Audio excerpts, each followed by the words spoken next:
Hey! Ben oui! Daily Vlog lundi 29 mars 2021. T'as-tu entendu ça, bro? Ben ouais, on est rendu là. Sauf que, j'espère que t'as aimé les vlogs précédents.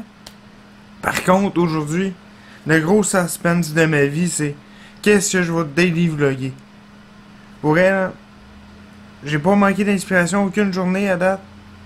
Mais tu sais, c'est quand même facile, c'est mon quotidien. Sauf que là, aujourd'hui, j'avais envie de prendre ça plus relax parce que ça fait plusieurs jours que je cours un peu pour le montage. Tu sais, hier, monter les meubles pendant 8 heures consécutives.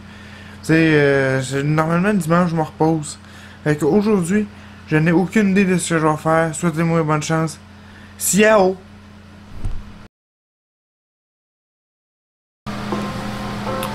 Grand moment. J'ai pas d'angoisse, ni. Je sais même pas comment décrire l'expression que j'ai en ce moment en dedans. C'est pas de l'angoisse, c'est pas du stress, c'est pas. Je suis partagé. Je suis littéralement polarisé en dedans de moi. Je vous explique. J'ai commencé à écrire un article parlant de la liberté d'expression.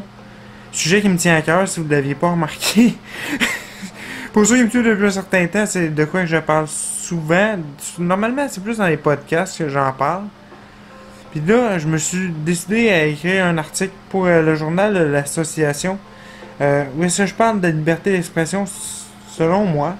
Selon l'analyse que j'ai faite dans la dernière année, parce qu'on s'entend qu'on a eu une année chargée en plein de choses qui a trait à la liberté d'expression. Puis, je vous dis, waouh! Tu sais, j'ai une opinion là-dessus, mais je veux pas dire que j'ai une opinion arrêtée sur rien en particulier. Parce que je suis quelqu'un qui est beaucoup, très dans le contextuel. Puis, je trouve ça plate parce que, tu sais, j'ai lu beaucoup d'articles aussi sur la liberté d'expression dans la dernière année. J'ai entendu beaucoup de gens en parler. Mais j'ai jamais entendu quelqu'un avec un polarisé en tant que tel lui-même. Parce qu'on s'entend que la liberté c'est vaste, puis que c'est très contextuel. Je peux dire un open mic est très différent de ce que je peux dire à la soirée GHB par exemple. La liberté en mots est dure à graduer à cause de ça. La liberté d'expression sur les médias sociaux, bon, ça c'est un autre point. Bon, ça se fait sur, en public, sur un groupe fermé privé. Tu sais, puis encore là. Toi, t'es qui avant d'écrire sur les réseaux sociaux? Est-ce que t'es quelqu'un qui a une personnalité publique? Déjà là, ça change beaucoup. T'es-tu quelqu'un que son Instagram, peu importe, c'est, tu sais, la fille qui fait des poses de filles en bikini, j'enlève rien, mais si elle arrive avec de quoi de complètement radical dans l'autre bord, ça se pourrait qu'elle ait des mauvais commentaires, puis que, tu sais, sans se faire cancel, qu'elle ait des répercussions assez négatives sur sa vie. Et là, je parle de haters et ainsi de suite. T'sais, ça aussi, ça rentre dans la liberté d'expression parce que, à un moment donné, il n'y a personne d'équipé dans la vie pour recevoir du hate en quantité industrielle. Fait que selon moi, ça rentre aussi dans la liberté d'expression parce que la liberté d'expression, c'est devenu bien dangereux sur les réseaux sociaux parce que ça devient. J'ai le droit de te dire qu'est-ce que je veux. Ben, avec une certaine limite, à un certain degré. Étant donné que moi je suis en arrière d'un clavier, il y a un écran qui nous sépare, fait que t'as pas de sentiment. Ça pour moi ça rentre dans l'aspect que il y en a beaucoup qui devraient se faire cancel pour leurs propos, justement qui deviennent haineux, racistes des fois ou des choses comme ça dans les commentaires. Donc ça c'est un premier layer. Mais c'est tellement vaste là aussi de tout ce qui est la question du N-word. Tu sais, ça pour moi j'ai un avis là-dessus que pour moi, tout ce qui est commentaires racistes, ça passe zéro, mais encore là, tu sais, j'ai eu des discussions avec différentes personnes que, ouais, mais là, tu sais, c'est vrai que d'un côté, des fois, ils peuvent me dire des affaires que leur point de vue se tient, mais ça reste quand même que dès qu'il y a de la haine en arrière de ça, pour moi, ça passe pas, mais il y en a qui le font sans haine, mais tu sais, qui utilisent N-word dans des moments déplacés, puis que, oui, c'était dans mon vocabulaire, j'essaie de m'améliorer, mais je suis pas capable. Qu'est-ce qu'on fait avec ça, tu sais? C'est lourd. Beaucoup de questions. pas beaucoup de réponses. Pour vrai, je me suis dit, je vais essayer de donner mon opinion là-dessus. C'est une communauté peut-être plus fermée qui est l'assaut. Je me rends compte que c'est un défi parce que je veux donner une opinion, mais je veux pas entraîner d'autres problèmes. Je veux pas non plus que les gens se sentent, comment est-ce qu'on peut dire, se sentent remis à leur place parce que, dans mon article, je tiens des propos que pour moi ça passe pas.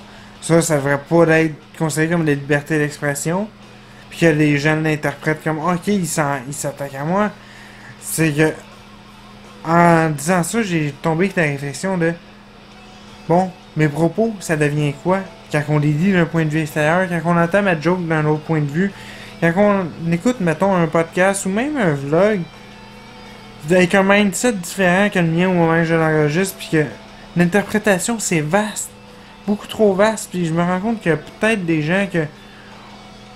Ben, meilleur exemple, Mike Ward, sa blague sur Jérémy, ça a été tellement interprété de toutes les manières, sauf par très peu de gens avec de la bonne façon. C'est de l'humour, Chris. On va se dire les vraies affaires. Fait que, de là vient la difficulté à écrire cet article-là que je vais mettre d'un autre point de vue, je suis comme ouais, mais tu sais, le monde peut interpréter ça comme ils veulent. Je suis pas un expert. Je suis quelqu'un qui donne son opinion. Fait que, je trouve ça drôle de me rendre compte que la liberté d'expression, en réalité, il n'y a tellement pas de ligne que on peut tout prendre et dire que ça c'est offensant. C'est où la ligne? C'est tellement difficile là. Oh my god, je vous parle là pis je suis en train de. Je me sens polarisé parce que j'avais l'intention de faire de quoi de court, pis là je suis comme oui ça je m'en vais avec ça, mais bon. J'espère que j'ai choqué personne. Puis je vais vous partager cet article-là, je l'écris. Je sais pas. Je me demande si c'est vraiment un sujet qui aurait sa place dans le journal de l'assaut. Puis en même temps, je me dis oui, ce serait une bonne idée. Mais ça va dépendre du résultat un coup fini parce que à date, c'est du très très bon matériel. Puis je pense que le fait que je me sente polarisé de même face à ce sujet-là, c'est une bonne piste que il va y avoir de quoi de bon. Parce que moi, les gens qui font de quoi avec une arrière-pensée méchante, à la base, ça passe pas. Fait qu'en gros, j'ai pas de pensée méchante en faisant ça. Je le fais parce que c'est un sujet qui me tient à cœur, puis que je veux pas. Je veux en apprendre plus là-dessus tout le temps. J'ai fait beaucoup de recherches sur le sujet, fait je trouve ça bien de m'en parler. Mais tu sais, des recherches, quand je dis des recherches, c'est pas des recherches à googler tous les articles, non. C'est que j'ai été sonder des gens, un petit peu plus, beaucoup durant l'année, assez subtilement, mais tu sais, tout le temps une petite question sur le site. Mais ouais, mais tu sais, ça, tu te situes où par rapport à ça.